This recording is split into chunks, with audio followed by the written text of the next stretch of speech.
Good morning, everyone. Sorry, forgot to mention on Thursday that we would not have a video for Monday of this week because it was Memorial Day and I tried my best to take a day off. But we will have videos for Tuesday, Wednesday, and Thursday of this week. All right, today's thought is not going to be very long because our focus is not just going to be narrow, it's going to be microscopic. Sometimes for these videos we look at a chunk of verses. Sometimes we look at just a single verse. Well, today I want to just look at a single phrase with you. I'm a journaler. I don't know if any of you are as well. I don't journal my thoughts and feelings. I journal through my reading of the Bible. So I make questions and comments and observations based on what I'm reading. I have lots of little journals like these floating around. Anyways, I was going through a journal that had my section of notes based on my last reading of Chronicles, which is the book that we're looking at today. And I'm really glad that I went through this because I made a note in my journal about a single phrase in a verse in Chronicles that I might have missed otherwise. And it was so beautiful for me to reread, and I want to share it with you. This verse has the words of David in his last days of his reign, and he's making parting remarks to the people of Israel, and the words of this verse are specifically to his son Solomon. And you, Solomon my son, know the God of your father, and serve him with a whole heart and with a willing mind. For the Lord searches all hearts and understands every plan and thought. If you seek him, he will be found by you, but if you forsake him, he will cast you off forever.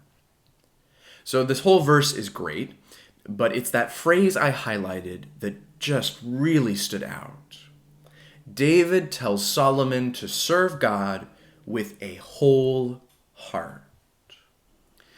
I don't know why this phrase resonates so strongly with me, but I guess my mind went to, what is the opposite of whole? Divided. You can either serve God with a whole heart or a divided heart.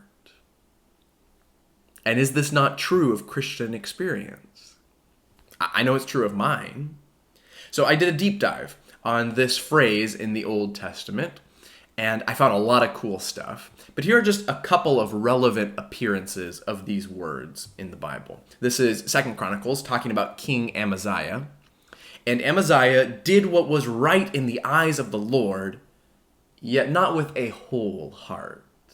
So notice here, you can do what's right in the eyes of the Lord, yet only do it half-heartedly. Literally, half-heartedly. You can do all the right things, and yet not fully surrender.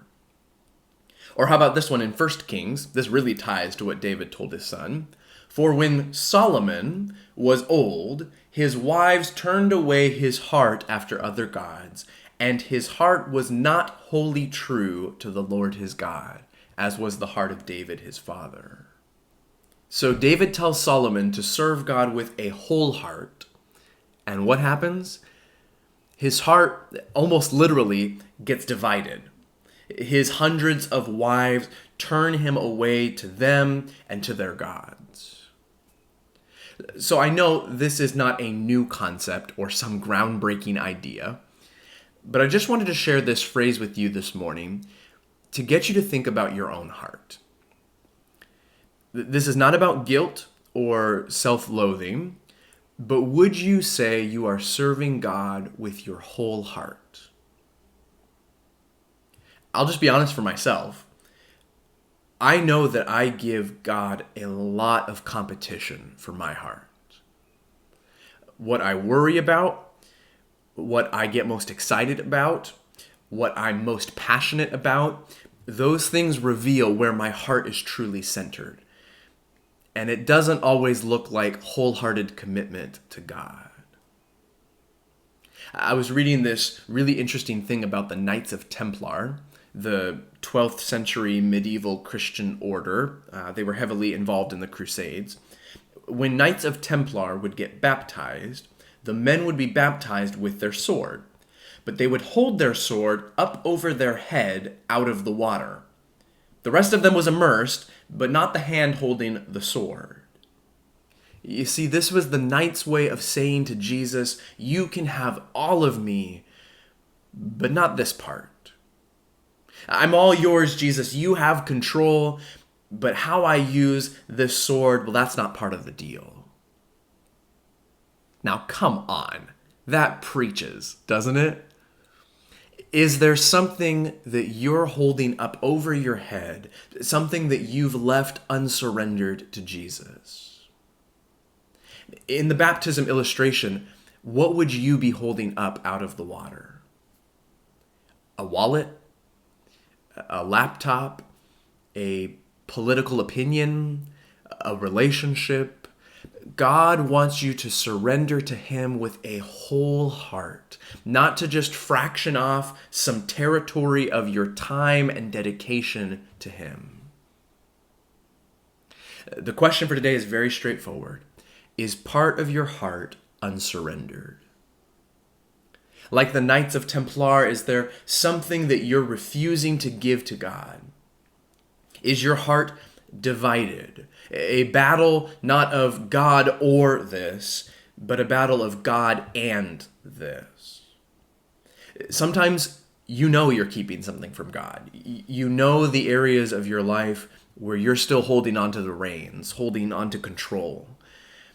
And you really don't want to give it up. And if that's the case, you need to both pray deeply and act firmly to make changes. But sometimes you don't know. You think you've given God control, but if you were to just step back, it looks a lot more like you're leading the charge. And so we want to be humble enough to listen to the wisdom of friends and mentors, to spend time in prayer, whatever it might be, so that we don't end up with a growing blind spot in our walk with God. Now, I know that I am swinging big from just a single phrase in 1 Chronicles, but I think that the whole Bible and Jesus himself would point to this one thing as being central to what it means to follow God. I'll just let Jesus himself say it. One of the Pharisees, an expert in the law, tested Jesus with this question. Teacher, what is the greatest commandment in the law? Jesus replied, love the Lord your God with all your heart, with all your soul, with all your mind. This is the first and greatest commandment. Friends, the whole point is to love God with your whole heart. Tomorrow, the randomizer is taking us to a different book of the Bible. Make sure you subscribe before you leave if you haven't already. We're going to 1 Thessalonians tomorrow. I look forward to seeing you then. Have a great rest of your day.